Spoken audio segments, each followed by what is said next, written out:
Do you think this reaction will spark a big change in January? Do you think Celtic, if the player is there, will go above and beyond? Graham, I mean, you mentioned it there, that it might, but do you think it will?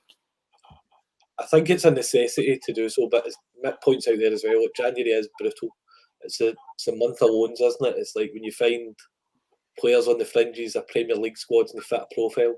I think for these guys, the £5-6 million players that Celtic want to sign, like the emerging European talents, I think Naroche, for all he's not played, would fit that profile if he comes to pass and makes the grade. But I think the fee paid for him would fit that kind of optimum Celtic profile. For those type of players, it's hard to get in January. It really is. It's difficult deals to do. I know there's been the left back Thiago Arojo and Estrel. He seems to that type of player. He's of that kind of fee as well. So maybe he is one. But I think it is a necessity. It's got to be done. There's no, whatever it takes to get it over the line has to happen, because the squad has been, look at already here.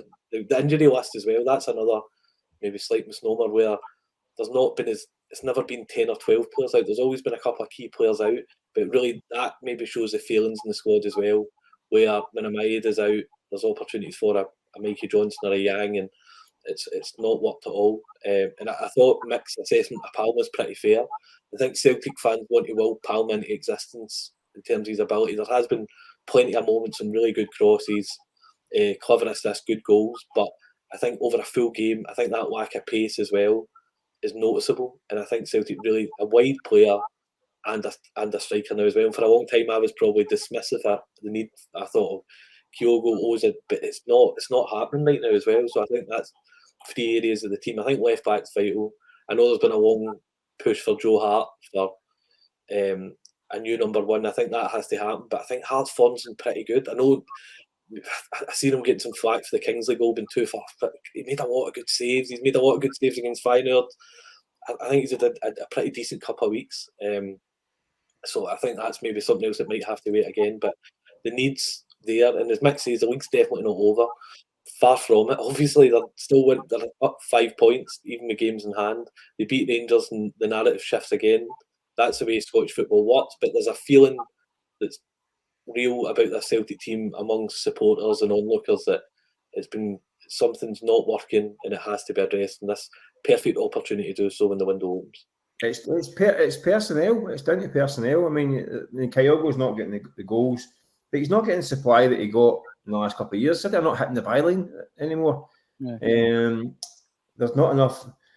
I mean, I think a guy like Arthur Johnson is a pretty decent player, but he's not dynamic enough in the final third for Celtic. He's not done assists all season. Celtic fullbacks need to have assists. They need to be hitting the byline. I mean, even during the Rodgers' first spell, have a look at the goals that Dembele scored for Celtic, right? About half of them are from cutbacks from the byline by Kieran Tierney, hitting the byline and getting the ball back across the 6-yard box and cut him folding off and putting it back in the net. And by the way, the same with Kyogo. Many goals he scored in the last 2 seasons, cutting across that near post, getting a ball, whipped across from a tight angle.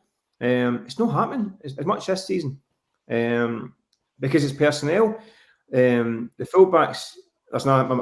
I think Greg Taylor has been a great silly player. I think he's still got a very big role to play. I think the burden on him is too much. He's playing too often. Last year he played a lot through the injury as well. He could do with help. Basically, I don't think he needs competition. He needs help. I think as well. The other side, I think there's a back quality required. I don't think Juranovic has been replaced. I think he's a better option in the final third. The wingers. I mean, Abada's not there who can hit a byline. Obviously, Hatati's a big miss as well, but Hatati wasn't playing at the start of the season either. So it's a personnel thing as much as anything.